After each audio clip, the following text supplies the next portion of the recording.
उत्तर प्रदेश का गोरखपुर शहर अपनी रिलीजियस, हिस्टोरिकल और कल्चरल इंपॉर्टेंस के लिए जाना जाता है। ये वही धरती है जहां बाबा गोरखनाथ जैसे महान संत ने तप किया। इस शहर का नाम भी बाबा गोरखनाथ के नाम पर ही रखा गया है। लेकिन इस महान शहर से एक से बढ़कर एक माफिया भी निकले। इन्हीं में से एक नाम था श्री प्रकाश शुक्ला, जिसके आतंक और खौफ का ऐसा आलम था कि उसके नाम भर से उत्तर प्रदेश के साथ साथ बिहार भी कांप उठता था। उसने अपनी जिंदगी का पहला कत्ल तब किया था जब उसकी बहन को किसी ने छेड़ दिया था। इसके बाद उसने हत्याओं की झड़ी लगा दी। क्या बिजनेसमैन, क्या लॉटरी किंग और क्या विधायक, उसने सबको चुन चुन कर मारा। उसने बिहार के सिटिंग मिनिस्टर बृज बिहारी प्रसाद को भी दिन दिहाड़े गोलियों से भून डाला था।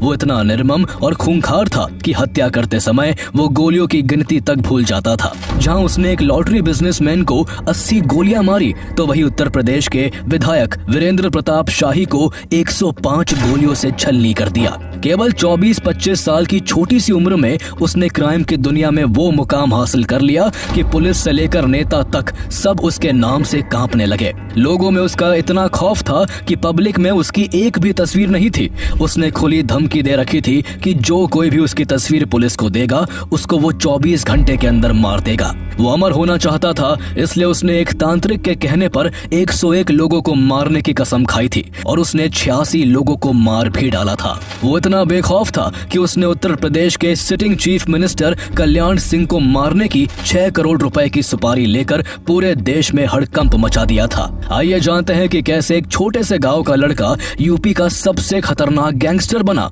उसने कैसे बड़े बड़े लोगों को चुन चुन कर मारा और आखिर पुलिस उसे जीते जी कभी क्यों नहीं पकड़ पाई।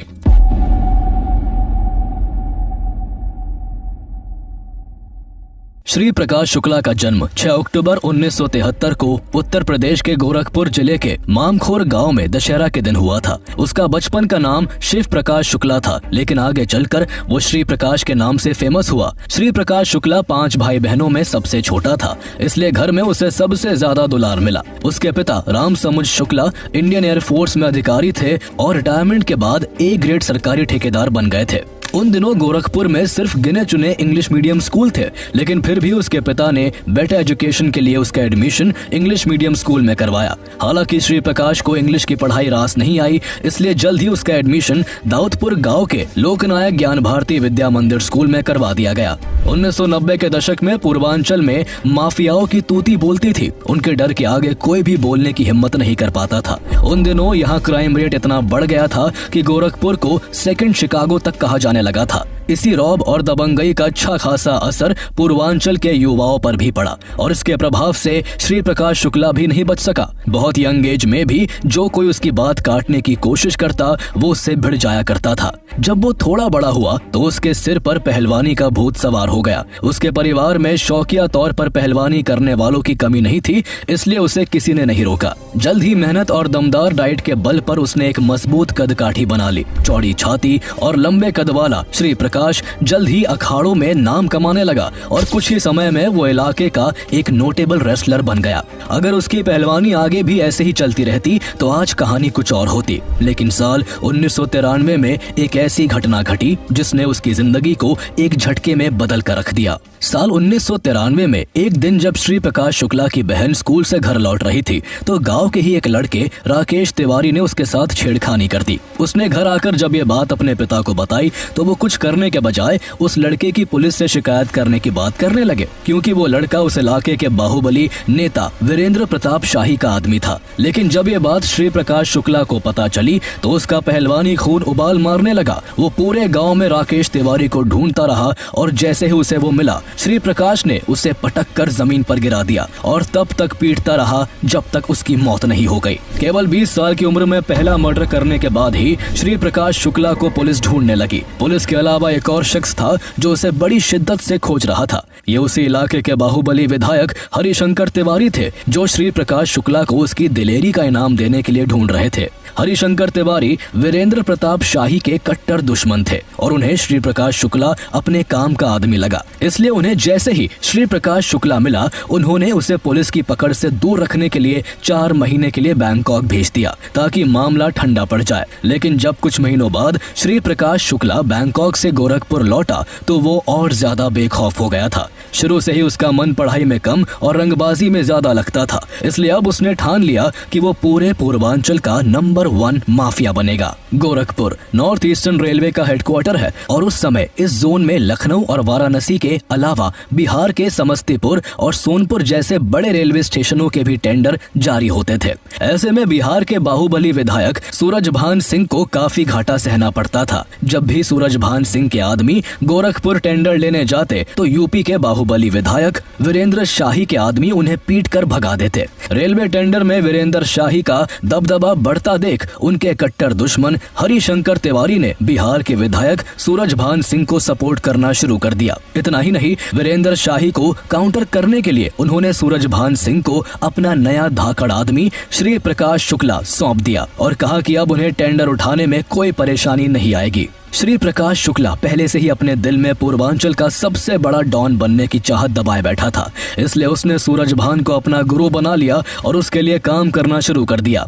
जल्दी ही उसकी दबंगई काम आई और सूरजभान सिंह को टेंडर मिलने लगे। श्री प्रकाश अपनी दबंगई से सूरजभान को टेंडर दिलवाता और बदले में सूरजभान श्री प्रकाश को कमीशन देते। खास बात यह थी कि कमीशन का पैसा भी श्री प्रकाश खुद नहीं रखता था, बल्कि सूरजभान सिंह के पास ही रखवा देता था। इस दौरान श्री प्रकाश ने खुद की पहचान बनाने के लिए सुपारी लेना भी शुरू कर दिया। वो लाखों रुपए की सुपारी लेकर बेझिझक किसी को भी मार देता। इसके साथ ही उसने ड्रग्स और लॉटरी जैसे धंधों में भी अपनी मसल पावर से अपनी धाक जमाई और बहुत कम समय में वो अपराध जगत में एक जाना पहचाना नाम बन गया। जैसे जैसे श्री प्रकाश का नाम बदमाशी में बढ़ा, उसके अय्याशी के शौक भी बढ़ते गए। वो अब बड़े बड़े होटलों में अपनी महफिलें जमाता, जहाँ शराब और शबाब दोनों का इंतजाम होता। महंगी कॉल गर्ल्स, महंगे मसाज पार्लर्स, गले में सोने की चेन और तेज भागने वाली कारें, ये सब उसकी लाइफस्टाइल का हिस्सा बन चुके थे। अब श्री प्रकाश खुद को फिल्मी डॉन समझने लगा था। वो अपने दोस्तों के बीच ढींगे हाँकता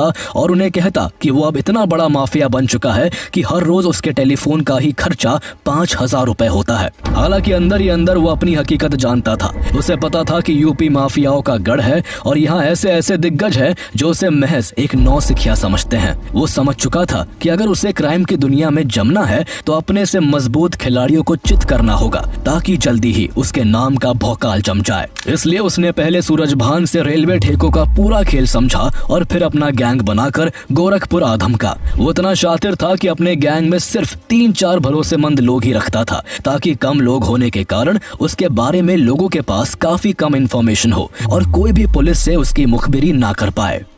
उस दौर में लखनऊ में लॉटरी का कारोबार अपने चरम पर था। लखनऊ में शायद ही कोई चौराहा और मार्केट ऐसा था जहां लॉटरी के 2-4 स्टॉल ना लगते हो। लॉटरी के धंधे में कट का चलन भी था। कट का मतलब था ऐसे टिकट जिन पर सेल्स टैक्स की चोरी होती थी। दुकानदारों को ये टिकट फुल प्राइस वाले टिकट से सस्ते मिलते थे और उन्हें ज्यादा मुनाफा होता था। उस दौरान विवेक श्रीवास्तव नाम का शख्स इस धंधे में तेजी से बड़ा बन रहा था। श्री प्रकाश के दोस्त सत्तू पांडेय का एक करीबी रिश्तेदार आर के तिवारी भी लॉटरी का काम करता था, लेकिन विवेक के कट के धंधे में आने से उसका बिजनेस ठप पड़ गया। इसलिए उसने विवेक को साइड करने के लिए श्री प्रकाश शुक्ला से मदद मांगी। श्री प्रकाश शुक्ला ने तुरंत विवेक श्रीवास्तव को फोन लगाया और धमकाया, लेकिन विवेक ने उससे डरने के बजाय उसे ही गंदी गंदी गालियां देकर फोन काट दिया। ये बात श्री प्रकाश को बर्दाश्त नहीं हुई और उसने उसे जान से मारने की ठान ली। 11 जनवरी 1997 की शाम करीब 7 बजे विवेक श्रीवास्तव जब लखनऊ के ईश्वरी दयाल कॉम्प्लेक्स से निकलकर अपनी होंडा सिटी कार के पास पहुंचा तो उसे 2 लोगों ने रोक लिया। उन्होंने उसके कंधे पर हाथ रखकर पूछा, विवेक श्रीवास्तव तुम ही हो? जैसे ही विवेक ने हाँ कहा, वो दोनों अपनी कमर से पिस्टल निकालकर विवेक पर अंधाधुंध फायरिंग करने लगे। ये 2 लोग श्री प्रकाश और सत्तू थे, जिन्होंने विवेक पर करीब 80 राउंड फायरिंग की। उसे मारकर दोनों आराम से टहलते हुए वहां से ऐसे निकल गए जैसे उन्हें पुलिस या कानून का कोई डर ही ना हो। पुलिस ने विवेक की हत्या के मामले में आर के तिवारी को तो अरेस्ट कर लिया, लेकिन काफी कोशिशों के बाद भी श्री प्रकाश शुक्ला पुलिस के हाथ नहीं आ सका। इस हत्या के सिर्फ 10 दिन बाद श्री प्रकाश शुक्ला ने आलमबाग इलाके में टेडी पुलिया चौराहे पर 3 लोगों का खून कर दिया। इसके बाद उसने अपने टारगेट पर उस वीरेंद्र प्रताप शाही को लिया जिनके आदमी ने कभी उसकी बहन को छेड़ा था। सूरज भान और हरिशंकर तिवारी भी वीरेंद्र प्रताप शाही को अपने रास्ते से हटाना चाहते थे। श्री प्रकाश शुक्ला ने साल 1996 में भी वीरेंद्र शाही पर गोलियां चलवाई थी, लेकिन वो बच गए थे। जानलेवा हमले के बाद भी वीरेंद्र शाही ने न तो अपनी दिनचर्या बदली और न ही अपनी सुरक्षा बढ़ाई। इलाके में उनका रुतबा था, इसलिए वो ज्यादा सिक्योरिटी लेकर चलने में यकीन नहीं रखते थे, लेकिन जल्दी ही उनका ये बेखौफ अंदाज उनकी मौत का कारण बनने वाला था। 31 मार्च 1997 को श्री प्रकाश को खबर मिली कि वीरेंद्र शाही लखनऊ के इंदिरा नगर में अपनी गर्लफ्रेंड के लिए किराए पर कमरा देखने जाने वाले हैं। चूंकि वो नहीं चाहते थे कि गनर या ड्राइवर को उनकी गर्लफ्रेंड के बारे में पता चले, इसलिए उन्होंने अकेले ही वहां जाने का फैसला किया। कुछ देर बाद वीरेंद्र शाही इंदिरा नगर में एक स्कूल के पास पहुंचे। उस दिन बच्चों के रिजल्ट आने वाले थे, इसलिए वहाँ करीब 400 लोगों की भीड़ थी। तभी वहाँ श्री प्रकाश शुक्ला अपने साथियों के साथ आ धमका। उसने बीच भीड़ में अपनी AK-47 राइफल निकाली और वीरेंद्र शाही पर गोलियों की बरसात कर दी। श्री प्रकाश के सिर पर उस दिन निर्ममता की ऐसी सनक सवार थी कि उसने वीरेंद्र शाही को कुल 105 गोलियां मारी। वीरेंद्र शाही की हत्या से पूरे यूपी में हड़कंप मच गया। हर गैंग को इसकी खबर लग चुकी थी कि एक नए छोकरे ने पुराने बाहुबली को खत्म कर दिया है और पूर्वांचल की जमीन पर एक नए खिलाड़ी का उदय हो गया है। इस घटना के महज 2 महीने बाद मई 1997 में श्री प्रकाश शुक्ला लखनऊ के नामी बिल्डर मूलराज अरोड़ा को उनके हजरतगंज ऑफिस से गन पॉइंट पर किडनैप करके बिहार ले गया और उनसे करीब 50 लाख की फिरौती वसूली। श्री प्रकाश यहीं पर नहीं रुका। 1 अगस्त 1997 को उसने लखनऊ विधानसभा के पास स्थित दिलीप होटल में 3 और लोगों की बेरहमी से हत्या कर दी। होटल में गोलीबारी करते हुए वो बार बार चिल्ला रहा था कि जिसने भी उसके खिलाफ जाने की कोशिश की उसका भी यही हाल होगा। हालांकि इस गोलीबारी में भानु मिश्रा नाम का एक शख्स जिंदा बच गया था, जिसने आगे पुलिस जांच में बताया कि हमला करने वाले का नाम अशोक सिंह था और वो चाहता था कि उसके अलावा गोरखपुर में कोई और रेलवे का टेंडर ना ले। इस तरह पुलिस को पहली बार पता चला कि श्री प्रकाश शुक्ला ही अशोक सिंह है और वो अपनी असली पहचान छिपाकर अलग अलग नाम से ऑपरेट कर रहा है। श्री प्रकाश शुक्ला ने अपना क्रिमिनल एम्पायर उत्तर प्रदेश के साथ साथ बिहार, दिल्ली, नेपाल और वेस्ट बंगाल तक फैला लिया था, लेकिन वो अब भी संतुष्ट नहीं था। उसके सपने काफी बड़े थे। उसके मन में जिस भी चीज को पाने का ख्याल आ जाता वो उसे पाकर ही रहता, चाहे उसे रास्ते से किसी को भी हटाना पड़े। उसकी इन इच्छाओं के चलते अब उसकी हिट लिस्ट में अगला नंबर खुद हरिशंकर तिवारी का था, जिन्होंने कभी उसे पुलिस से बचाकर बैंकॉक भेजा था। उस वक्त हरिशंकर तिवारी उत्तर प्रदेश की कल्याण सिंह सरकार में कैबिनेट मंत्री थे। श्री प्रकाश शुक्ला की नजर हरिशंकर तिवारी की विधानसभा सीट पर थी। उसे लगता था कि अगर वो हरिशंकर तिवारी की सीट से एक बार विधायक बन गया तो उसकी भी सरकार में पहुंच बन जाएगी और फिर कोई उसका बाल भी बाका नहीं कर पाएगा। इसी मकसद से श्री प्रकाश शुक्ला ने जानबूझकर रेलवे के टेंडर को लेकर हरिशंकर तिवारी से विवाद कर लिया और उनकी जान के पीछे पड़ गया। डर के मारे हरिशंकर तिवारी अंडरग्राउंड हो गए। उन्होंने श्री प्रकाश के मामा से सेम कास्ट से होने का हवाला देकर श्री प्रकाश से अपनी जान की रक्षा करने की गुहार लगाई। कहा जाता है कि जान बचाने के लिए हरिशंकर तिवारी ने श्री प्रकाश शुक्ला के पिता को हर समय अपने साथ रखना शुरू कर दिया था, ताकि वो अपने पिता की मौजूदगी में उन पर हमला करने की हिम्मत ना कर पाए। इस तरह से हरिशंकर तिवारी की तो जान बच गई, लेकिन इस बार श्री प्रकाश शुक्ला कुछ ऐसा करने वाला था जिससे उत्तर प्रदेश के साथ साथ बिहार भी उसके आतंक से दहलने वाला था।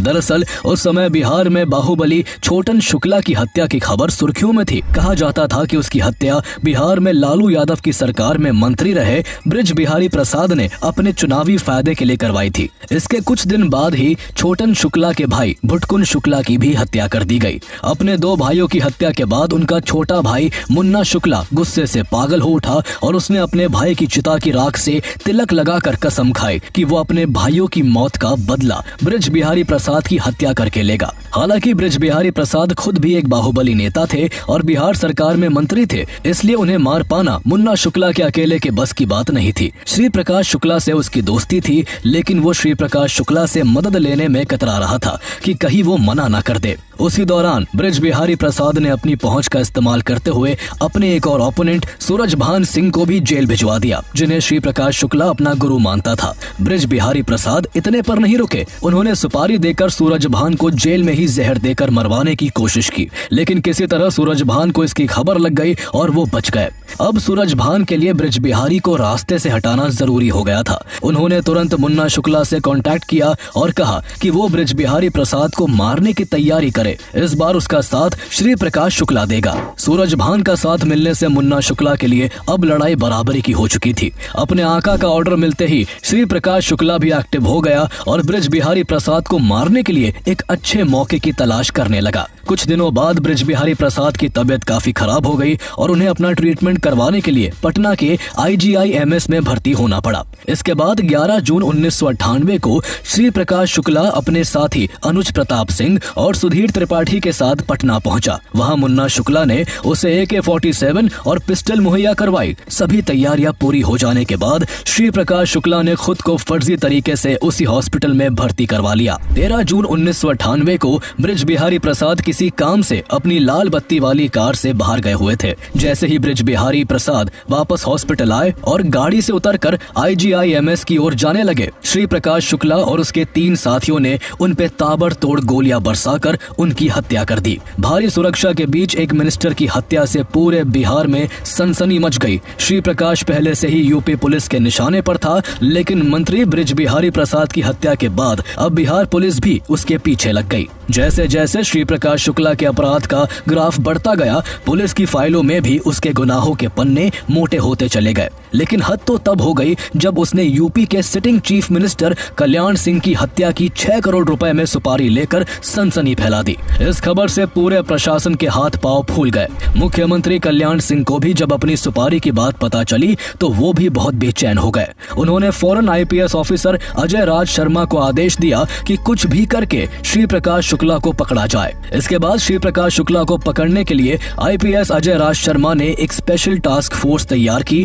जिसमें IPS अधिकारी अरुण कुमार, सत्येंद्र वीर सिंह और राजेश पांडे जैसे जाबाज पुलिस अफसर शामिल थे। श्री प्रकाश शुक्ला को पकड़ने की कमान IPS राजेश पांडे को सौंपी गई। उस समय यूपी STF देश में ऐसी पहली यूनिट थी जिसे किसी एक अपराधी को एनकाउंटर करने के लिए बनाया गया था। STF का अब एक ही मकसद था, श्री प्रकाश शुक्ला को जिंदा या फिर मुर्दा पकड़ना। इस दौरान STF के सामने एक अजीब चुनौती थी। उनके पास श्री प्रकाश शुक्ला की एक भी फोटो नहीं थी। श्री प्रकाश शुक्ला ने ये खुली धमकी दे रखी थी कि जिस किसी ने भी उसकी फोटो पुलिस से शेयर की, उसकी वो 24 घंटे के अंदर जान ले लेगा। फोटो की तलाश में STF ने श्री प्रकाश के बहनोई के घर छापा मारा। वहाँ उन्हें श्री प्रकाश की एक फटी पुरानी फोटो मिल गई जो उसकी भांजी के बर्थडे पर खींची गई थी। इस तरह पुलिस को पहली बार पता चला कि कई बड़ी बड़ी हस्तियों की जान लेने वाला श्री प्रकाश शुक्ला कैसा दिखता है। क्योंकि श्री प्रकाश ने उसकी फोटो शेयर करने वाले को जान से मारने की धमकी दे रखी थी, इसलिए उसका बहनोई भी डरा हुआ था। STF को फोटो अखबारों में छपवानी थी, लेकिन बहनोई के परिवार की सुरक्षा भी जरूरी थी। इसलिए STF अधिकारियों ने उसकी फोटो को थोड़ा मॉडिफाई कर दिया ताकि श्री प्रकाश ये ना जान पाए कि पुलिस को फोटो कहां से हाथ लगी है। उसका हुलिया एक्टर सुनील शेट्टी से थोड़ा सा मिलता जुलता था, इसलिए पुलिस ने सुनील शेट्टी की फोटो की बॉडी पर श्री प्रकाश के चेहरे की फटी फोटो को लगाकर उसका एक स्केच तैयार करवाया।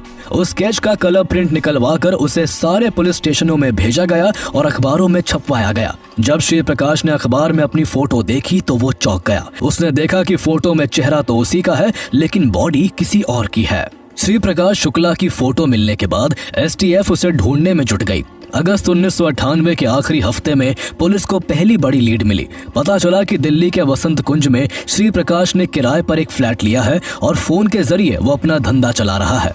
श्री प्रकाश शुक्ला हमेशा ध्यान रखता था कि एक ही नंबर बार बार यूज ना करे, इसलिए उसने 14 सिम कार्ड ले रखे थे। सितंबर 1998 को उसने लखनऊ में 105 फ्लैट बनाने वाले बिल्डर से प्रति फ्लैट 50,000 रुपए की रंगदारी मांगी, लेकिन जब तक उसकी रंगदारी रंग लाती, इससे पहले ही इस कॉल की जानकारी पुलिस तक पहुंच गई। आमतौर पर श्री प्रकाश धमकी के बाद उस सिम को अगले कुछ दिन के लिए बंद कर देता था, लेकिन इस बार श्री प्रकाश बेखौफ होकर उसी सिम से लगातार कॉल करता रहा। यही उसकी सबसे बड़ी चूक बन गई, क्योंकि इस तरह पुलिस के लिए उसे ट्रैक करना आसान हो गया। STF की टीम लगातार लगातार उसकी कॉल और उसकी लोकेशन पर निगरानी रख रही थी। 21 सितंबर को पुलिस के हाथ एक और जानकारी लगी। एसटीएफ को एक मुखबिर ने बताया कि श्री प्रकाश 22 सितंबर 1998 की सुबह 5:45 पर दिल्ली एयरपोर्ट से फ्लाइट से झारखंड के रांची जाने वाला है। श्री प्रकाश को पकड़ने के लिए एसटीएफ ने दिल्ली एयरपोर्ट की घेराबंदी कर ली, लेकिन वो किसी वजह से वहां नहीं पहुंच सका। मगर उसकी किस्मत की ये मेहरबानी ज्यादा देर तक नहीं चली। उसी दिन पुलिस को खबर मिली कि श्री प्रकाश अपनी प्रेमिका से मिलने गाजियाबाद जा रहा है। श्री प्रकाश शुक्ला की ये प्रेमिका कानपुर की रहने वाली थी, लेकिन उसने उसको रहने के लिए अलग से गाजियाबाद में किराए का रूम दिलवा रखा था। वो उससे मिलने अक्सर गाजियाबाद जाता था और जब वहाँ नहीं रहता था तो उससे फोन पर कई घंटों तक लगातार बात करता रहता था। लेकिन उसे कहाँ पता था कि उसकी प्रेमिका से घंटों फोन पर बात करना ही उसे उसकी मौत के करीब ले जाने वाला है। 22 सितंबर 1998 की दोपहर श्री प्रकाश शुक्ला अपनी गर्लफ्रेंड से मिलने अपने घर से गाजियाबाद की ओर निकला। उसका फोन अभी भी पुलिस के रेडार पर था। पुलिस को अंदाजा था कि वो जिस रास्ते से जा रहा है उसी रास्ते से वापसी भी करेगा, इसलिए उत्तर प्रदेश पुलिस की स्पेशल टास्क फोर्स बीच राह में अपना डेरा डालकर उसका बेसब्री से इंतजार करने लगी। दोपहर के करीब 1:30 बजे श्री प्रकाश अपनी नीली सीएलओ कार में अपने दो दोस्त अनुज प्रताप सिंह और सुधीर त्रिपाठी के साथ मोहन नगर फ्लाईओवर पर पहुंचा। जैसे ही उसकी गाड़ी मोहन नगर फ्लाईओवर पर चढ़ी,